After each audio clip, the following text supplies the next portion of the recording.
I'm not ready. Yeah. Sweet.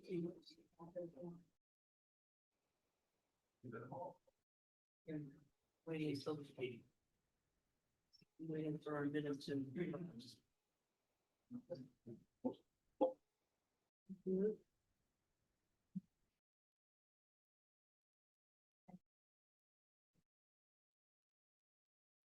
Good.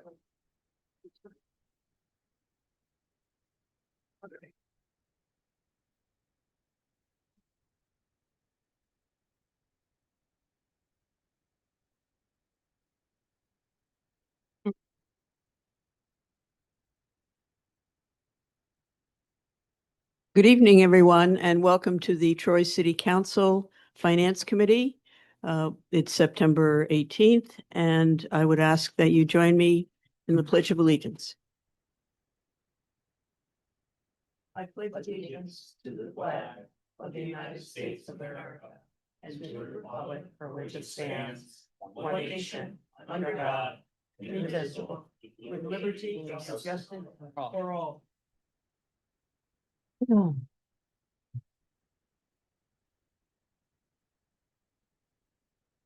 Councilmember Keel, Present. Councilmember Brosnan, Present. Councilmember Spain McLaren is on her way. Councilmember Vera, Present. Councilmember Soriento. Here. Councilmember Casey, Present. and Council President Steele. All are present and accounted for. Welcome to. At this point of our evening, we have the public forum. It is for any item on the agenda. We have this evening 2 local laws for introduction, an ordinance, and we have 4 resolutions. If you're interested in them, copies should be in the rear of the chambers. We would ask anyone who is interested in speaking on an agenda item to come forward to give their name and their place of residence. And I would again state this is agenda items only. Does anyone wish to speak?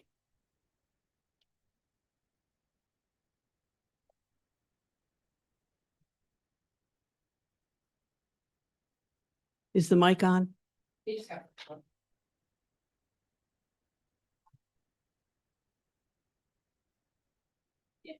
to take it out. Nah, I'd rather just. Okay, can you hear me? If you're close to it, we can. Hi, good evening. I'm Noreen McKee. I live at, on Second Street in downtown. Our immigrant neighbors in Troy are being seized off the streets by ICE agents, masked individuals who refuse to identify themselves. These workers are being detained as they head to work in the early morning hours. They are first held locally, then transported to Batavia, and ultimately sent to detention camps across the country. All of this happens without due process and without notifying the families they leave behind. This is cruel, it is un-American, and it is an assault on basic human rights. We cannot and must not remain silent. History teaches us that when authoritarians face no resistance, they do not stop. If we allow these undemocratic tactics to continue unchecked, they will eventually target anyone who dares to dissent. I urge you to pass Resolution 98, affirming Mayor Mantello's statement that the city of Troy is, quote, committed to ensuring the safety, security, and rights of all of our residents. Thank you. Thank you, Noreen.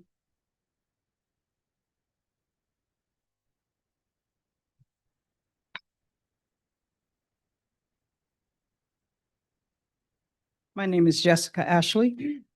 I live in 1018 9th Ave in the Berg. Regarding Resolution 98, human rights. While dealing with the ICE epidemic in this city, I'm here tonight because it is so important that you, as our elected officials, understand how far out of order, how truly illegal and barbaric ICE has been in conducting themselves in the manner in which they go about kidnapping individuals and hiding their identity, which is what kidnappers do because they don't want to be recognized. If we're going to be a civilized people, then we need to act accordingly. And part of that is not being apathetic to the situation. You're in a position to take a stand for what's right, even though the powers that be call it right, knowing that it's wrong. Human rights is not and should not be biased. Human rights are for all of us. It's amazing to me how this excuse for ICE even existing comes about. People claim that people are violating immigration. They're immigrants. Well, all of you are immigrants. Your parents, your grandparents. I would dare to say you probably don't have 150 years behind you. Your parents as immigrants. Could you possibly imagine them being treated this way? Seeking to fulfill their dream regarding the American dream that your ancestors came and were able to experience. And for that reason, you're here. And yet now, this excuse that this barbaric behavior, these alleged law enforcement individuals who we can't identify as law enforcement individuals. We have no history of these individuals having any kind of training in law enforcement. All we know is that they're primarily males, masked, like kidnappers, and abusing the rights of immigrants and not allowing them to have due process. I hope that your position on what's happening, I hope that you will take a position, take a stand. History has a tendency to repeat itself. And Hitler started out this way. Thank you. Thank you, Jessica.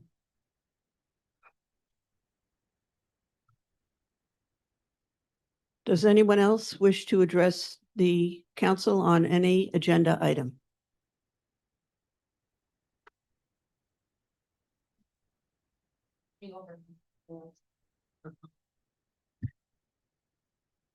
Briefly, while it's not what I came up here to discuss, I wanted to touch on what some of the previous speakers had said.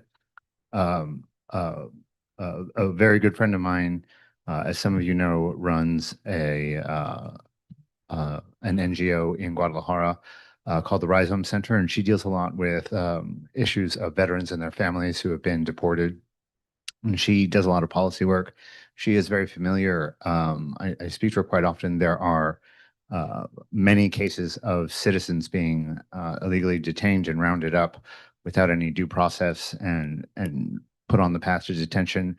The government's position is that these individuals can simply litigate their way out. This is a great cost. This is a great interruption to people's lives. There are other issues as well. I think we're all familiar with the Hyundai workers who were chained, detained, and ultimately had to leave the country. Those were Korean engineers here to open up a plant. This is not due process. As a result, that company has pulled out billions of dollars in investment in a factory that would have created many American jobs.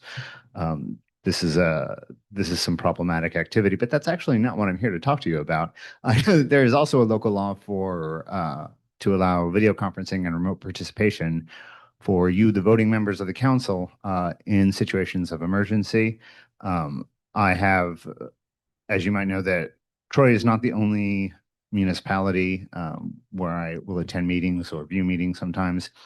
I had spoken to the Committee on Open Government when this issue came up initially. I got the contacts in several cities, which was Albany, which has a population of 98,000, down to Hudson, which has a population of 5,000, Austining, which has a population of, let's say, 40,000. I'm not sure. It's about the size of Troy. And I spoke to elected officials there. I spoke to city clerks, and I spoke to legislative aides there. Asked them questions about how this was going. Everybody was very happy with it. This is not a huge interruption to your normal order of operations. There were some concerns that there were going to be a lot of people who were coming in and being disruptive or making comments, but that hasn't been the situation. I spoke to the Committee on Open Government. Laws modeled after the legislation that Rick has also modeled his legislation after are adopted pretty widely across municipalities and public authorities in the state of New York. This has not created any of the problems that they think it will. It does allow, I know that Mr. Brosnan had to come in very sick one day for work. It does allow council members to participate without having to get other people sick. I know that Councilman Vera has 2 small kids. Those small kids can get sick. I know that other people have family members that might need care. There are a lot of situations that would create a need for you guys to either make the decision to right now to either take care of your family and yourself or come in and vote, and that isn't necessary. You can fully participate remotely. Everybody did it during COVID. As a matter of fact, the Troy Planning Board does it now. So I would encourage you guys to move that forward. I will add that the Committee on Open Government, if any of you have questions about this, is staffed with attorneys who are very well versed in the open meetings law and public officers law. They can answer any questions. And as a matter of fact, they are available to come in for presentations if that is a question. So I do urge you to move that legislation forward tonight. Thank you. Thank you, Tom. Does anyone else wish to address the council? Seeing none. Oh,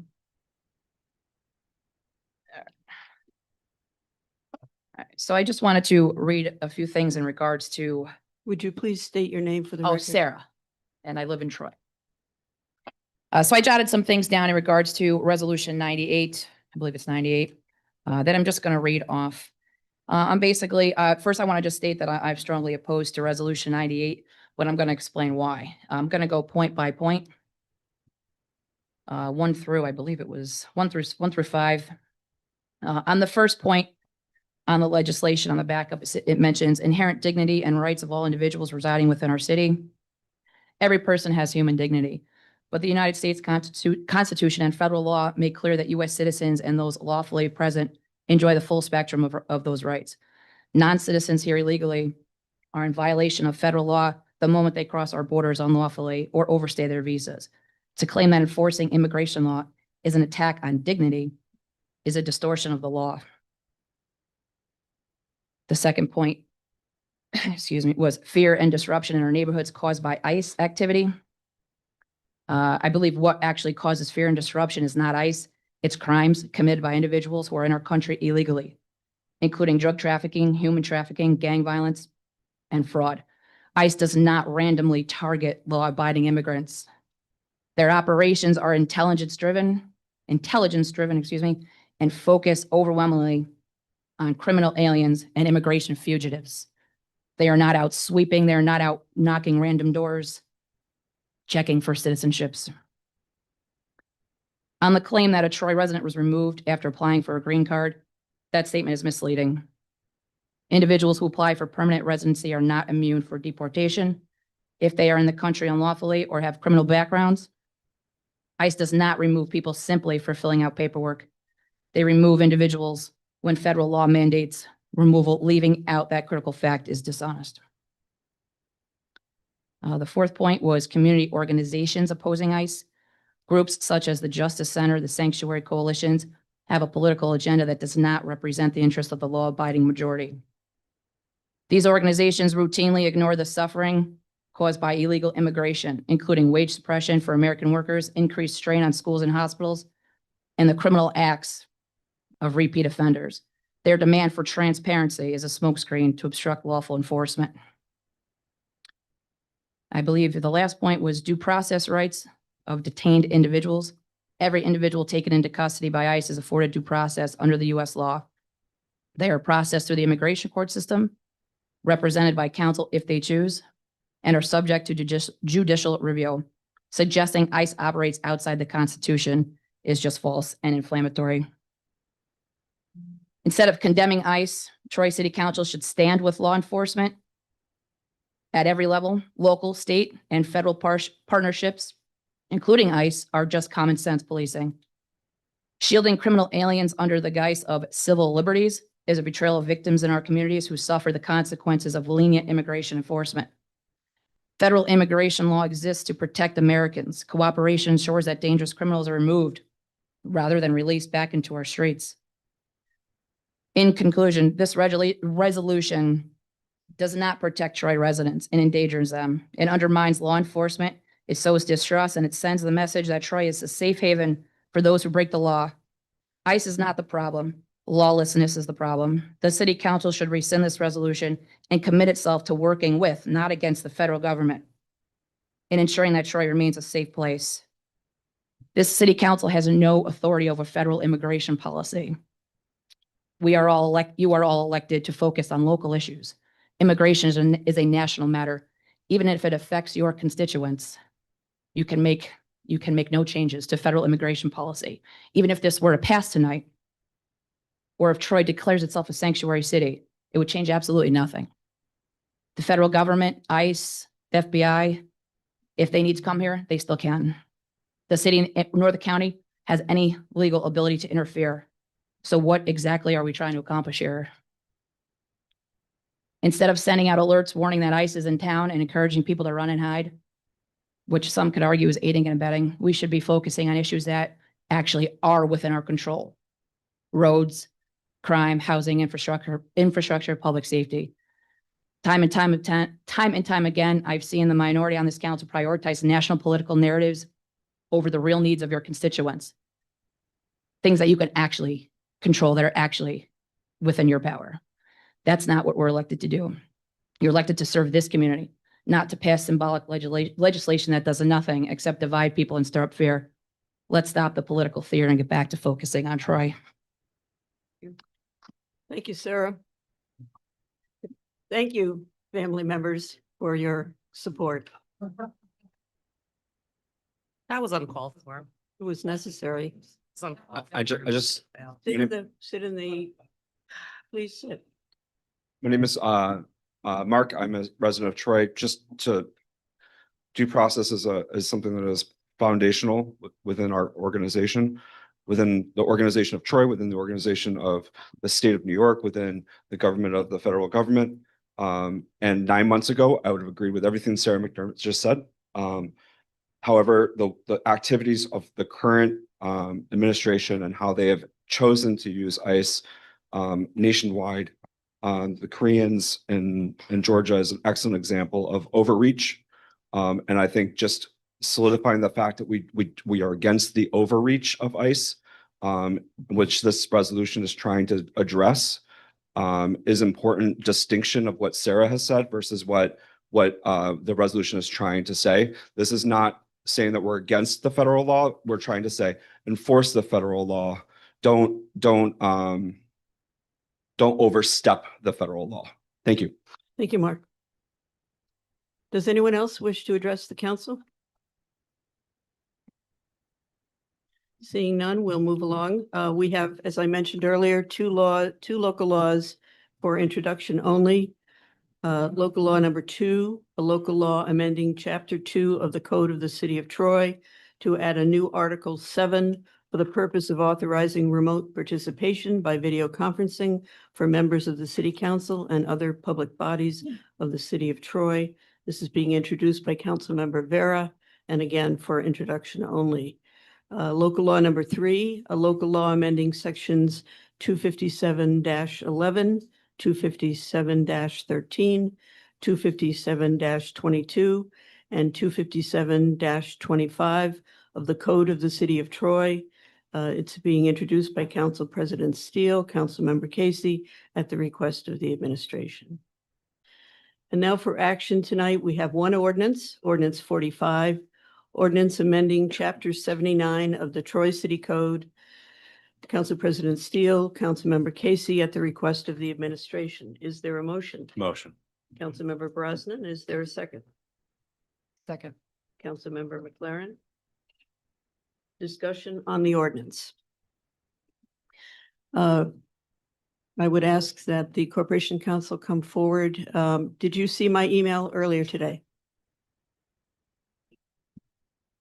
I saw it, but it was too late for me to respond to it. I'm sorry, I was in a number of meetings today. However, I Is it can, usually, I just want to clarify, is it normal procedure to attach a memo of support to legislation that we are considering? it is normal and usually Corporation Council has often done it in a pinch, but this legislation was at the request of the PORB itself. Okay, So I'm sorry, I apologize that you probably should have had a memo to explain why you are considering these changes, but they are at the request of the PORB. The PORB currently has 8 members. It wants to go to 9 in case there's a tie. And the other changes were pretty minor. They just wanted to change the word study to review generally, and they're not really very substantial. The most substantial one is the change in the number of members. thank you. Does anyone have any questions? Yeah, Council President. Councilmember, Could you elaborate on the changes being made to section 4? Civil rights law, section 50 is being struck out. Was there a change in? I did that on my own. I'm sorry, I forgot about that one. That civil rights law 50A was repealed by the state legislature. So that pretty much just leaves us with the right of privacy. So those revisions are to conform this ordinance to state law. That's why I did that. Yes. any other questions? Thank you, Rick. Okay. All in favor? Aye. Opposed? Ordinance 45 is adopted 7-0. Resolution 95. Resolution of Troy City Council authorizing and scheduling a public hearing on proposed local law number 2 of 2025, amending chapter 2 of the Troy City Code to add Article 7, Section 2-51, video conferencing by Councilmember Vera. Is there a motion? Motion. Councilmember McLaren, second. I will second that. Do we want to schedule this for our next? Is there any time constriction, Rick? We can hold this at our next, does it have to be 10 days?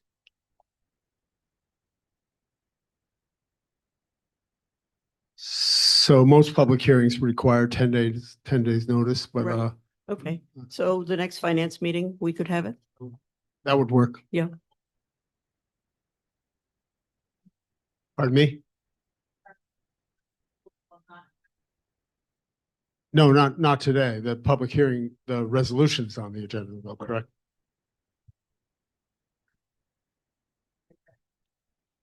I don't know what, you're considering the resolution now, correct? We are. Right. Okay. Exactly. There are 2 resolutions, one scheduling a public hearing for the video ordinance and the other one for the tax exemption ordinance. Right, Or neither one are ordinance, local laws. right. does that work for everyone, if we plan on having it at our next finance meeting? Okay. And that Yeah. is, do you have the date on that, Maria? Okay. No, finance meeting, October I think it's the 23rd. Okay. 23rd? Yeah, budget is the 15th, right? Right. Yeah. Right. Okay, so the date that we would insert in there would be October 23rd. Okay. And a time, we'll say 5:45? No, No? no, I'm not voting. I'm voting no on this. We still Nope. have to have a public hearing. Well, we have to have a public hearing. You're denying the public the opportunity to speak? No, I am denying the fact that you guys want to do video conferencing. I mean, you want to encourage it, you want to put this in place. And I don't think that's right. We're here to represent wait till the we- community. Well, can we? We're here to We represent. can the debate community. that. At this Yeah. point, we're just trying to Oh. find a time.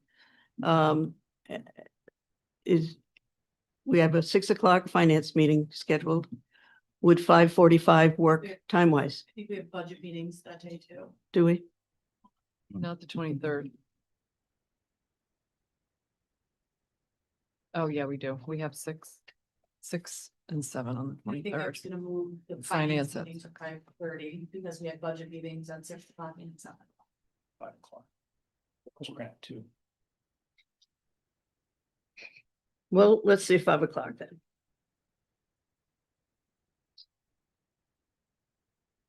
Um. Discussion on resolution 95. Now's your chance, Irene. We're here to represent our constituents. Right. And our constituents are here. A lot of them are here. You know, they want to hear us. They want to see us present, not through a video conferencing where technology can get, you know, I mean, we can't really rely on technology working 24/7. The one time that, you know, there was technology where our constituents that were listening to us online, it didn't, you know, there was some kind of glitch or something was happening and they couldn't hear us. It kept cutting on and off.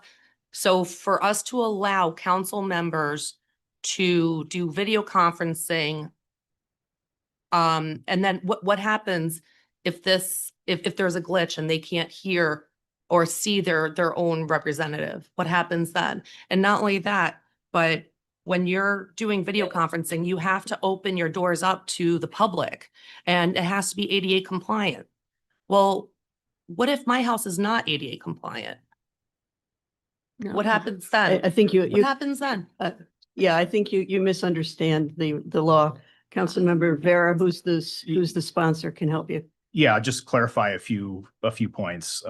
One, this is not, this would not enable video conferencing across the board. This is only for emergency circumstances. So this would require some type of family emergency to be discussed with either the council president or council member pro tem in order to provide permission to participate remotely. In the event that you have a reasonable excuse to participate remotely, only then during that meeting would members of the public be able to participate remotely as well. Well, how detailed So are we? special notice would have to go out saying, you know, a council member, you know, Brosnan isn't available. He's in Buffalo and going to participate remotely. In which case, for that meeting and that meeting only, members of the public would be able to participate remotely. If for some reason a council member cannot be seen and heard and identifiable on the video, then they can no longer participate in the meeting. That's, I mean, how? this is- Oh, are we gonna keep, you know? like Let's this? contain our.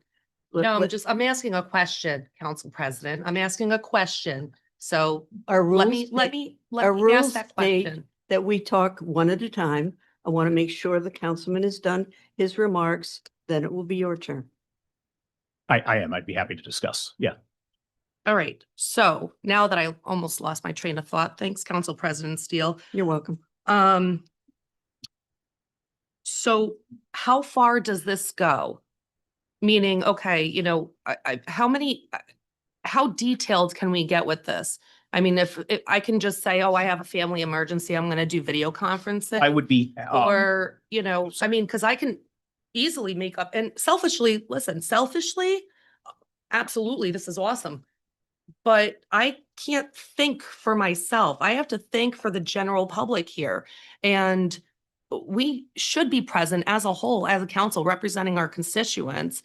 And if you have a family emergency, then clearly you shouldn't even be present. You shouldn't even be video conferencing. You know, you have that family emergency. So, I mean, how detailed then are we going to do? I mean, if we're sick, do we have to provide doctor's notes, or can I say, oh, I'm sick today, I have a headache? I mean, how far can this really go where then nobody's going to show up to these meetings except for our constituents? Council President. I'm just. Oh, sorry. Yep. Are you done? I'm done now. Thank you. Councilmember McLaren.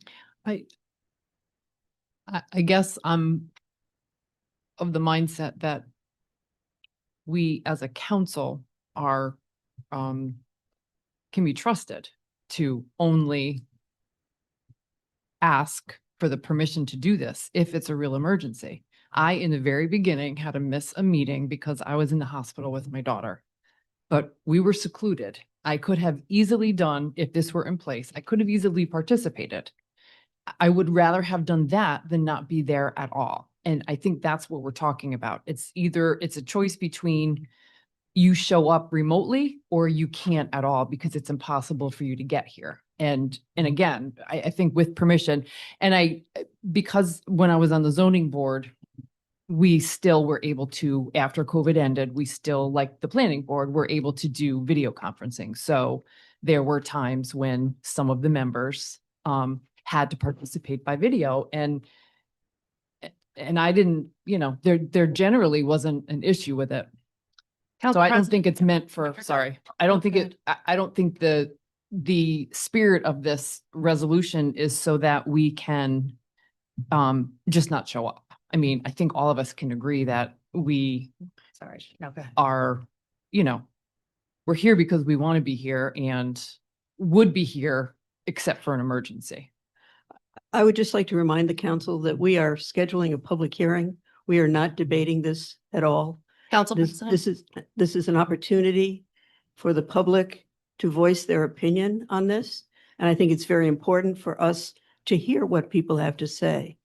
So I would really encourage us to move forward in scheduling this public hearing so that we can hear from the public. And I would remind Councilmember Soriento that you used it during COVID. You were attending a NICOM meeting and you Zoomed in, and we welcomed your participation at that time. The rules changed after COVID. We learned a lot from COVID.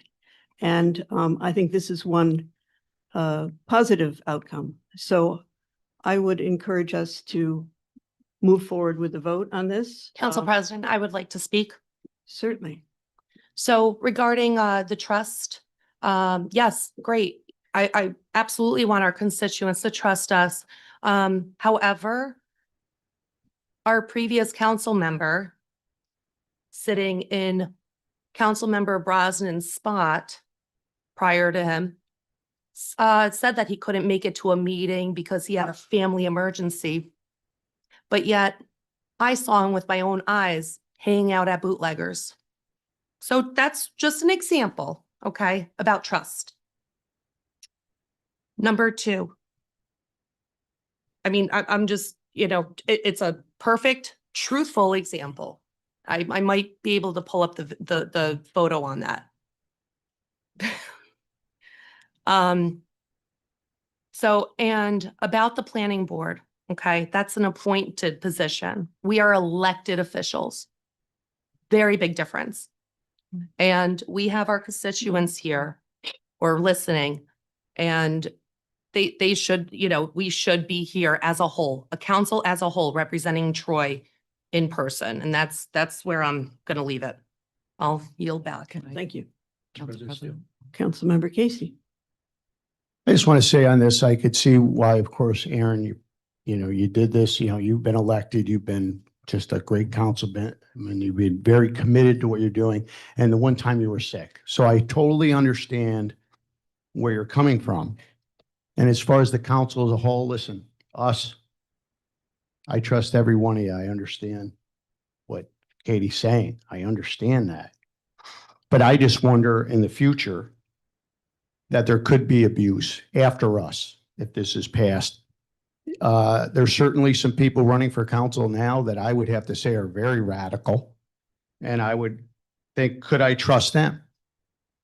And we ran into an issue, especially for bonding, where, they could delay or stymie legislation or bonding just by not being part of the quorum. But my main thing that I'm concerned about is Section 8 of this, and that's once somebody opts to video conference, now it opens it up to everybody. And again, I could see activist council members in the future. Hey, I'm going to stay home, and you get something like we had a good cause eviction. How many people do we have speak? Say the next meeting, this ICE legislation. Listen, if you're going to come here and you're from Troy and you're going to talk on Troy issues, that's great. If you're from somewhere else and you're going to travel to our chambers, that's great. But I could just see somebody saying, hey, I'm going to video conference. We're going to open it up, and we're going to have people from Kingston, Poughkeepsie, Newburgh, New York City, Rochester, Buffalo, everything. Everybody chiming in on what we should do in Troy from their living rooms, from their computer, from their tablet, from their phone, not traveling here, because I think you give them a little if they come here and they want to speak about that stuff. And I just think it would really open it up, and it would make a mess of the whole situation. And that's my opinion on this. Thank you very much. Council Thank you. President. I would just, in answer to that, remind you that our rules state that speakers are from Troy, and when they give their name and their place of residence, if they say Buffalo or Poughkeepsie or whatever, We've allowed that. the president has the right. I have the right to do it here, and I have the right to do it if this law were passed. So that whole point is moot. Councilmember Vera, Councilmember, okay, which one, who first? Okay, McLaren. So what I'm hearing is a radical candidate. I'm hearing an ICE resolution, and I'm hearing good cause, which to me says you are accusing the minority of perhaps skipping a meeting so that we can open up the video forum to people who aren't from Troy. And I take offense to that.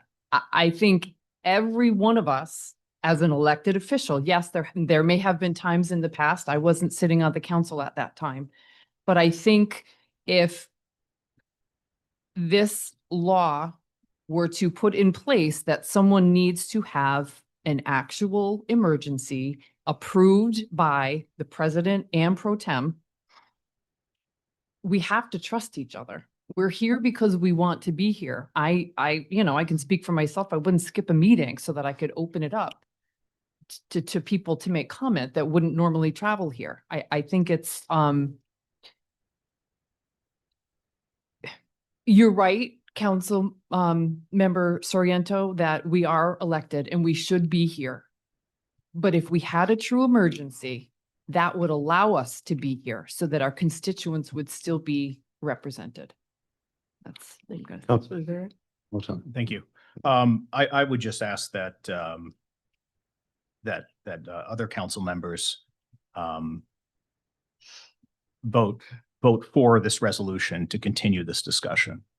I think you guys brought up some good points, and I think they could be addressed, and we could work together to find some common ground here.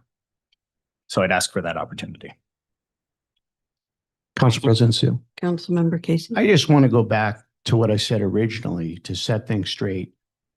I said that each and every one of us here in this room I know for a fact, takes this very seriously and wouldn't do anything like that. I was talking about in the future, beyond this group of people.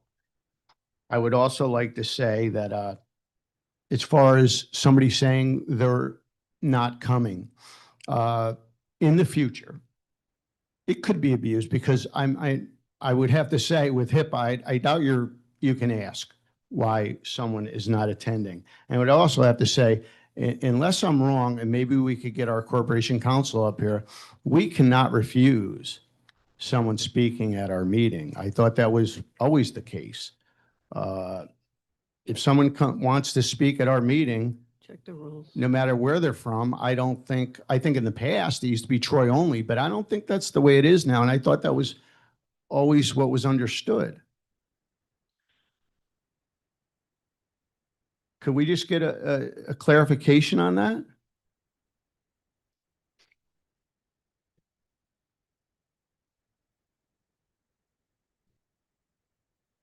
I apologize, Councilmember Casey. I didn't hear your question. Okay. Do we have the ability to deny anyone speaking at our meetings, either here in person or if it was done remotely with the open meetings law? I was just under the understanding that nowadays we couldn't restrict. If somebody comes here and wants to speak to us from Poughkeepsie, they have to speak. So I think we still have a rule that talks about Troy residency or being an attorney representing Troy residents. Whether that rule is enforceable is questionable. In other words, it is a public meeting. Members of the public are generally entitled to come here and speak. I was understanding that under New York State open meetings law that we couldn't deny. And I thought we've been operating under that since we started because we've always let anybody speak. I'm not giving you a definitive answer, Yeah. but I'm not disagreeing with you. Okay, thank you. And I believe it's the discretion of the president. It always has been. Moving on. Council President, Councilmember Keel. we've had people in the audience, they're all clicking away, and I remember all this going on, and we had this guy from Ballston Spa speaking like 3 times one night. He got to speak before one meeting and then after another. I didn't see him being prevented from speaking. And that's okay, but what I want is for that vibe to be here, not all over the country with video conferences and us being wherever we decide to go. This is a vibe that we have here. This is what happens here, and we make it happen. And that's the way it should be. This is the way things are constructed. And if you can't make it, I'm sorry, can't make it. And if I can't make it, that's the way it's going to be for that particular evening. I think that you need to be here in person, and that's why we're elected. And if you can't be, well, then let the chips fall. Yeah. Yes, Council President, Council. So if you recall during 1011 Second Avenue, very controversial proposal. Folks came in from not just all over the state, but out of the state. I was surprised by the open meetings, what is it? It's under the Department of State Open Meetings Office that there was a ruling and that our rule is not enforceable and that you must, anyone that comes to the podium during COVID, anyone that calls in, they are allowed wherever they're from to speak, that we do not have a right. It's freedom of speech, and there was an actual ruling. I could probably find the email, but basically the FOIL officer from the New York State Department of State told me, because I had thought that our rule was enforceable, but there was a recent ruling within the last, I don't know, maybe 5-6 years. Basically, anyone that comes before Any form of government in public forum is allowed to speak, and that the Troy or represented by an attorney, it's moot. It's not enforceable. So if you recall, I had to let anyone and everyone speak. Boston Spa, a couple people, Albany, folks from Buffalo. If they come to your meeting, they're allowed to speak. So in this instance, you are correct, Councilmember Casey, because I did call and I thought that it was enforceable. It's not. We should change our rule then. We should, and we talked about that, but we left it in just because, so. Well, Yeah. we'll definitely change it. And please share that information with us. I'll find the ruling. I Thank you. will. Yep. All right. I would just remind folks that these procedures are already in place in other municipalities. There's nothing unique about this. So we are basically saying here, we don't want to hear from our residents in any shape or form. Council President, I want to hear from my constituents, and I want to hear from anybody who's here, and anybody who wants to come to that podium. For you to say that is just totally wrong. Well, I'm entitled to my opinion. And I'm entitled to my opinion. Absolutely. But I feel that we are depriving senior citizens who have mobility issues, parents of children who have childcare issues, a whole host of individuals who could help shape our debate and our discussion. And we're depriving them of that. And it appears we're not even going to allow a public hearing to hear from them, because it looks to me like the majority is opposed to this.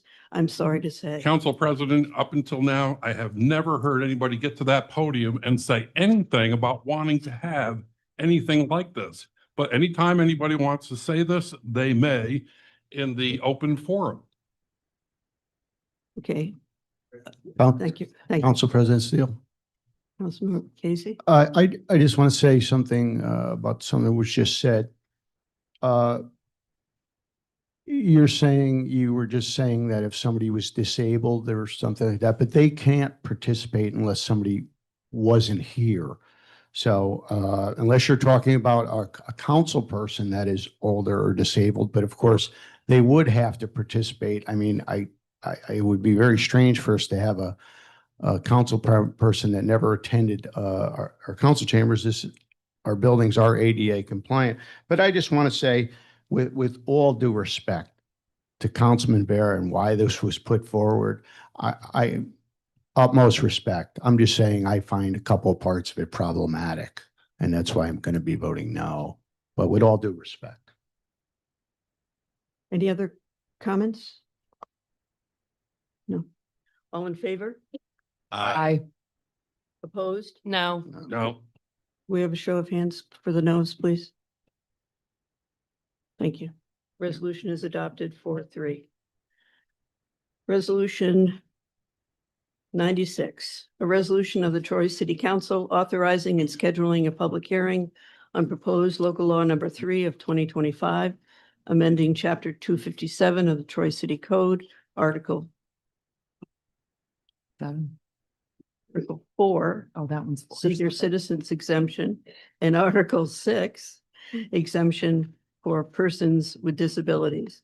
Council President Steele, Councilmember Casey, at the request of the administration. Is there a motion? Motion. Councilmember Brosnan, second. Second. Councilmember Vera. Discussion on this resolution.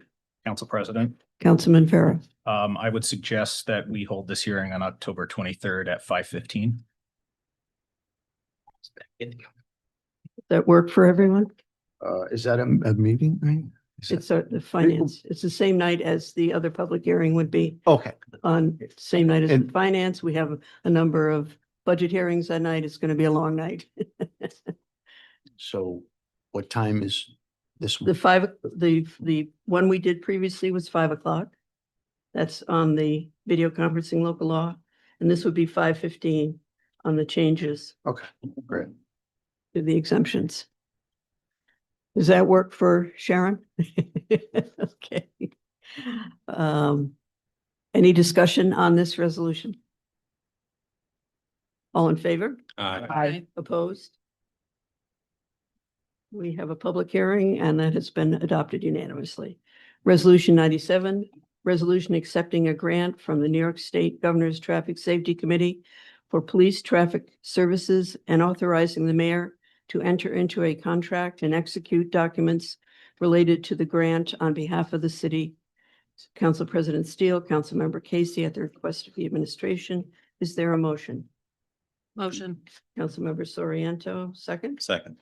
Councilmember Brosnan. Discussion on the resolution.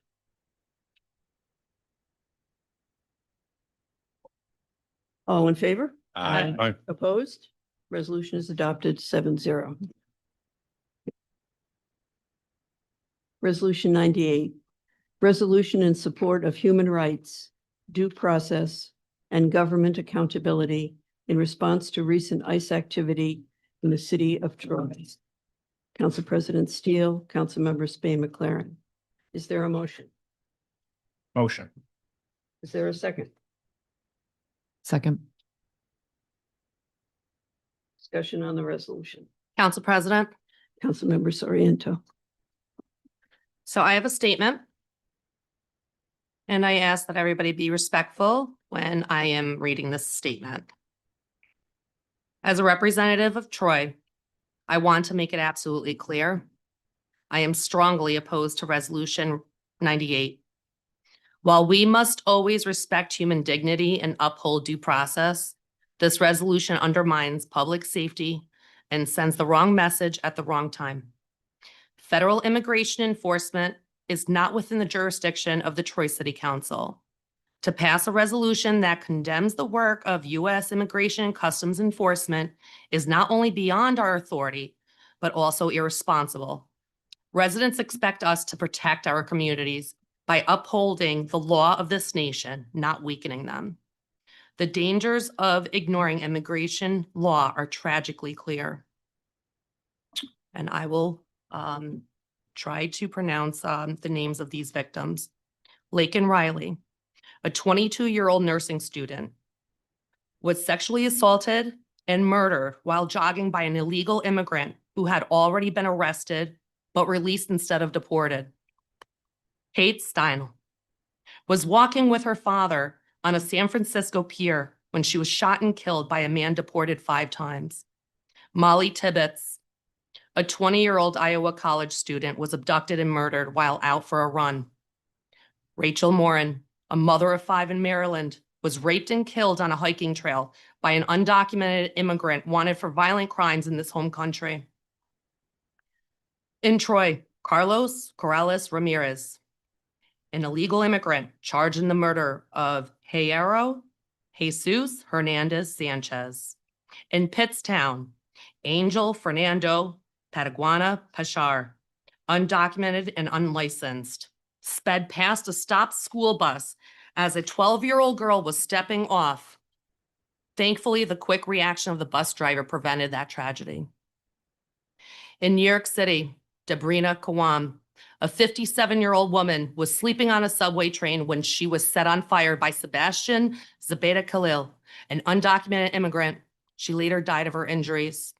And most horrifically and recently, Chandra Muli Bob Nagamalia, a motel manager and family man, was brutally murdered and beheaded in Texas by Jordanis Cobos Martinez, an undocumented immigrant with a long criminal history across multiple states. So please tell me, what due process did these victims get? These are not isolated incidents. They are tragedies that could have been prevented had our laws been respected and enforced. Every one of these names represents a life lost, a family shattered, and a community left asking why their safety was not put first. Resolution 98 does not protect our residents. It undermines law enforcement, creates division, and elevates politics over responsibility.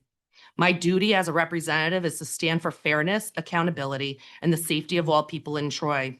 That is why, in memory of victims like Laken Riley, Kate Steinle, Miley Tibbetts, Rachel Morin, Jairo Jesus Hernandez Sanchez, Debrina Kawam, and Chandra Muli Bob Nagmalia, and recognizing the near miss in Pittstown of the 12-year-old girl, I am firmly opposed to Resolution 98. Thank you. Thank you. Does anyone else wish to comment? Council President. Council President Steele. Councilmember Oh, McLaren no, go ahead. Liz. first. Let Alderman Casey go first. It's okay. She's deferring to you to go first. Oh, geez. Okay.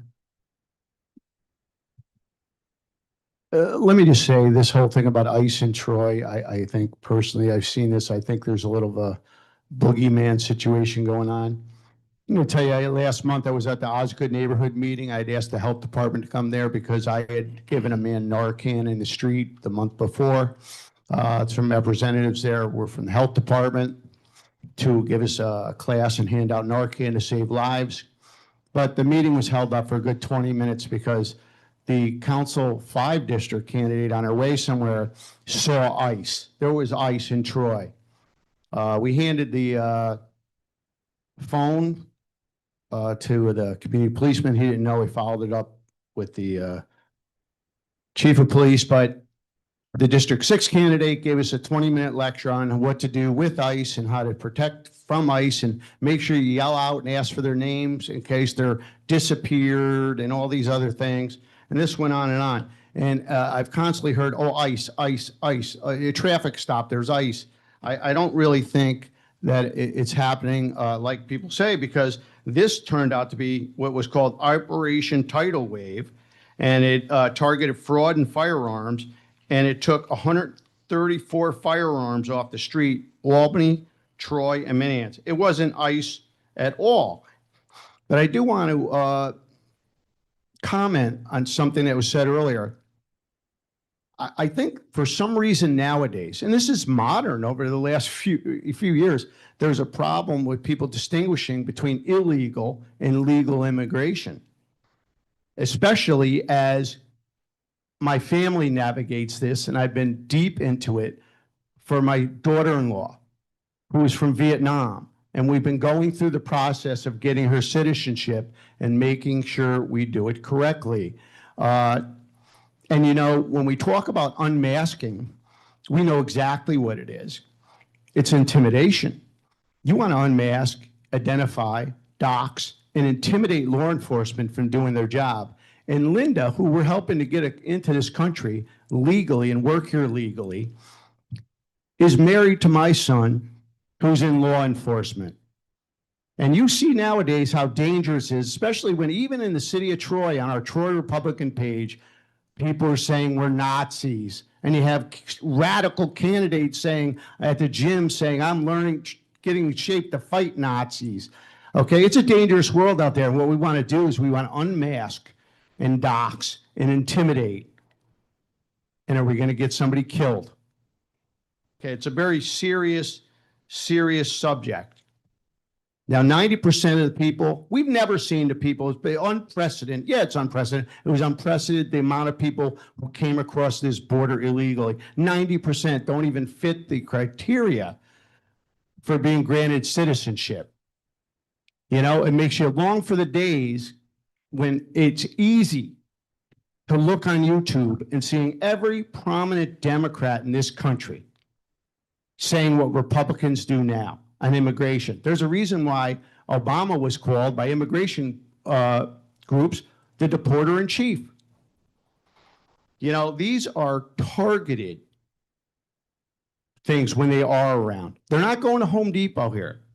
They're not going to a factory being built in the South where you have hundreds of people not working under minimum wage protections, none of them working under OSHA protections, and certainly not union representation, which would never happen here.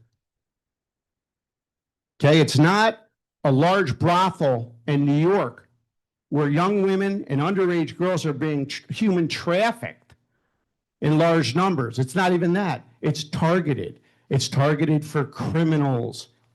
And when we sit there and say, tell me your name so you're not disappeared. You could be the guy in Watervliet who was a child molester. Oh, let's take care of him. He's a child molester. Or the guy who stabbed somebody and almost killed him in South Troy. You know, it wasn't too long ago where it said, if an illegal alien commits a crime, either in country they've come from or in this country, deport them immediately, no questions asked. Hillary Clinton. Hillary Clinton. It wasn't too long ago when almost universally, inner city, people who represented minorities, poor minorities in inner cities universally said that illegal immigration hurt their constituents and took jobs from their constituents. Apparently that's no longer true, but it was always a fact stated by Democratic politicians over and over and over. I could go on about what Barack Obama has said, but I won't. Thank you. But I just want to say this. Please be respectful out there. With all due respect, love in my heart, it seems when you go to a conference or a protest, we get things like that, all due respect. Listen, I think we've talked about these national issues. And again, time and time I'd said, listen, every day I'm dealing with crime, illegal dumping, all kinds of different things that, you know, we deal with paving, you see, pools, this, the other thing, important things to Troy. I want to stay, I always said, I want to stay focused on Troy. I'm not trying to be all that. I want to be about Troy. But let me just tell you, let's be honest. If you see some of the people running against us this year, if they ever got in, this place would be a hotbed of resistance. Councilmember Casey, would you please refrain from political rhetoric? And Okay, let's well, stick. let me just say this. Let's stick. I will make a point. It's not I a- understand. I get it. I'll just make a point We're not. that I don't want this chamber to be. I'll get back. I agree. I don't want this chamber to be a hotbed of political resistance of Washington. We had a lady in District 3 not too long ago in the past that didn't want to run anymore because she thought it was so much bigger than constituent relations. And that's what I don't want to do here. I don't want to be where these things are put on the agenda and then there's 20 speakers and everybody rails on Washington. Hey, you know, we hate Washington. And in the end, it's 20 speakers and it passes and everybody raises their fist to hell with Washington. You know, call your congressman for that. You know, I'm not trying to get my name in this, the name of Troy as being the hotbed of resistance for New York State. Or God, imagine my name being mentioned in the New York Times. That's not what it's about. It's got the text at 6:15 in the morning about the dead deer in front of your house. The guy who calls me at 8:30 at night Friday says someone blocked his driveway and he can't get out because he needed the proper signage. Or the drugs that go on in Tyler and Second. That's what's it about. We got to stop trying to make all these, you know, statements about Washington and resistance. Let's take care of the people of Troy. Thank you. Thank you. And I would just like to address that. I did attend a rally and I was very proud to attend the rally. I said And thank you. And I was asked by some very respected groups in our city, Troy, to introduce this resolution. So that's why it's being introduced, for one reason. The other is, and I just can't believe we aren't willing to embrace and support the foundations of our Constitution. And I'm sorry, I took your time, but I just had to say that I believe this resolution is an answer to our constituents. And that is one of the things I was elected to do, is to listen to our constituents. And if they want something other than having the deer removed from their driveway or their lawn, I'm certainly there for them in that respect. Councilmember McLaren.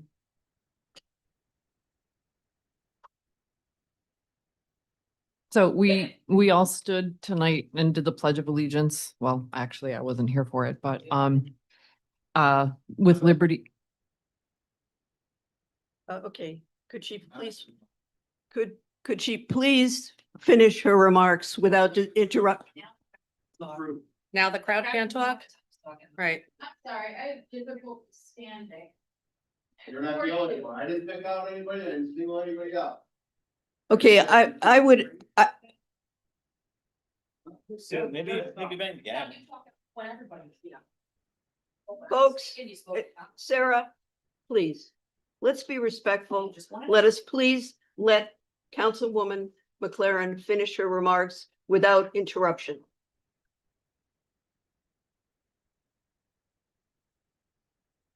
So had I been here on time, because I'm able, I would have probably stood for the Pledge of Allegiance. I did so with my class this morning at school like I do every day. And we end it with liberty and justice for all. All, okay?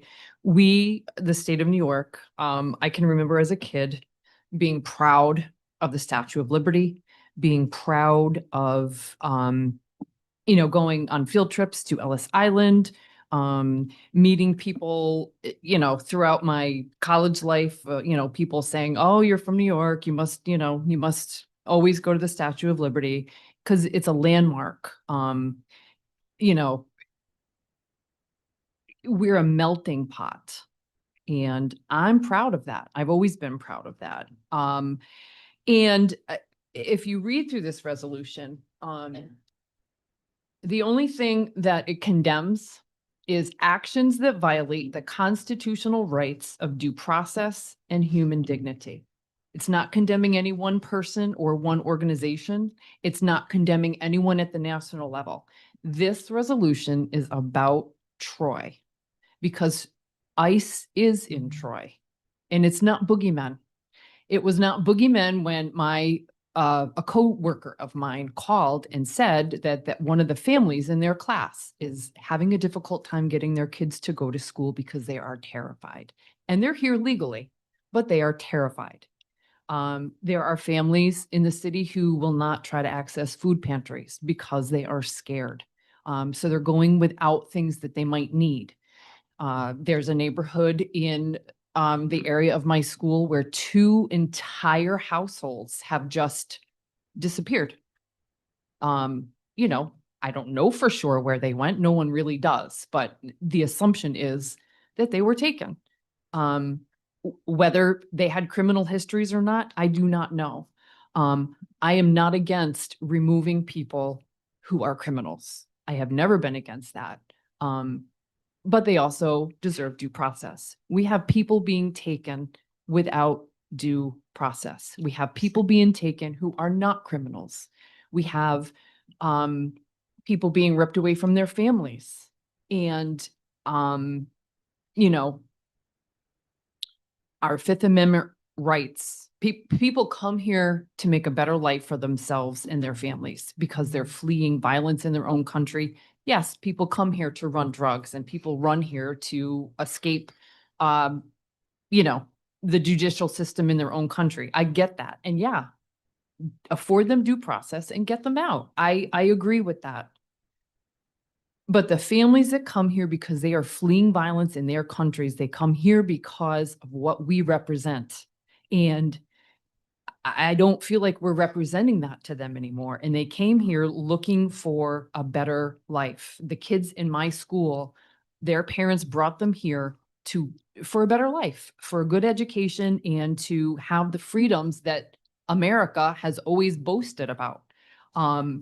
So I think a resolution like this, like Ms. McDermott said, it doesn't hold any power. It's not anything that's binding, but it is us standing up to our constituents, to the people in the city, and saying, we want everyone to have due process. We would like the actions of ICE agents to be lawful, to be dignified to the people who are they're affecting. And we want people who are law-abiding citizens who are here legally or in the process of becoming legal to live without fear. That's it. Thank you. Council President Steele. Councilmember Casey. I'm sorry. I just want to say, again, we're blurring the lines between legal and illegal. I understand that. And people who have come here unfortunately, under our present laws, 90% just don't fit the criteria for asylum. At no time in modern history has illegal immigration been okay. And I pointed that out. Federal immigration law and court precedents make it clear that aliens do not have full access to constitutional rights. And that's why I pointed out during the Obama administration that so many were deported. It's unfortunate, but there was a time that maybe politically it could have been done. The first term of Barack Obama, they actually was lucky enough. They had a good election. They had a veto-proof majority in the Senate, House, Senate, veto-proof majority, president. And maybe we need reform, but that was the ultimate time to do it. They could have done it. It was unprecedented, and they didn't do it. In fact, instead, they chose to deport. Thank you. Thank Does anyone else wish to speak? Yes, Council President. Councilmember Keel. I support what ICE is doing legally. And I think they are doing things legally. I think they're coming in and they're taking care of business the way that they're supposed to by removing those who are not here legally.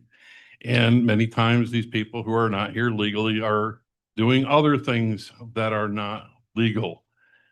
We have a problem with fentanyl in our country. They're importing fentanyl. How does all this fentanyl get here to New York State and to the city of Troy? Well, maybe it's illegals that are bringing it because, they've been almost untouchable. But we have a police department here that I believe is doing a very good job. And I think in working in conjunction with ICE and removing those people who are here illegally, I think we have a safer Troy. And that is what I want for my constituents. Right now, we have a problem with people that are just living under a bridge in Lansingburg. And how many of those people are illegal? I don't know. But I'd like to see things being taken care of. And that's why I'm really happy that we have ICE coming in to make sure that we don't have illegal people here. Thank you. Thank you. I just want to add that I knew personally the family of the young man who was ripped from his wife and infant child. They were members of our church. He had done nothing wrong. He was sent to Batavia. Some members of our church drove his wife and baby out. And fortunately, they did succeed because that was the last time they saw him. He was deported to Togo. We as a church had brought his wife over and did make sure that she and her family were here legally. We went through the immigration process, which I think that in and of itself is a huge problem. The immigration, it takes years for people to become legal citizens. But this young man was on his way to replicate that, to get his green card, to become a legal citizen. And he is now not getting that chance. And he's away from his wife and his infant. And I think that is reprehensible. And I wish you would read this resolution. As Councilmember McLaren said, it supports the Constitution. It supports the foundation on which our country was built. And if we cannot agree on that, then we are really in a bad place. This is not a political decision, not a political issue. This is a human rights issue. This is about people and people wanting to have a better life. Council All in President favor? Steele. I'm sorry, I just have to comment if you don't mind. This deportation situation is nothing new. When I just referenced and several times that President Obama was called by immigration groups the deporter in chief. I do believe exactly what you talked about. These situations, as bad as they are, were very prevalent during that time, and they've been prevalent since probably my whole life. Thank you. Council President, Councilman Vera. for all the talk of not wanting to weigh in at the politics at the federal level, we seem to be doing a lot of that this evening. This resolution simply condemns any action that violates the Constitution, and that's an oath we all took. Thank you. Council you. President, Councilmember Keel. if we need to just put out a piece of legislation that just says carte blanche to the extent as we favor the Constitution, let's just put it down there and say that. That's what it says. Yeah, I don't think so. All in favor? Aye. Aye. Aye. Opposed? No. Resolution is defeated. 3-4. 4-3, however you want to do. That concludes our agenda. I would entertain a motion to adjourn. Motion. Second. Councilmember Brosnan, seconded by Councilmember Soriento. All in favor? Aye. Aye. Opposed? We're adjourned.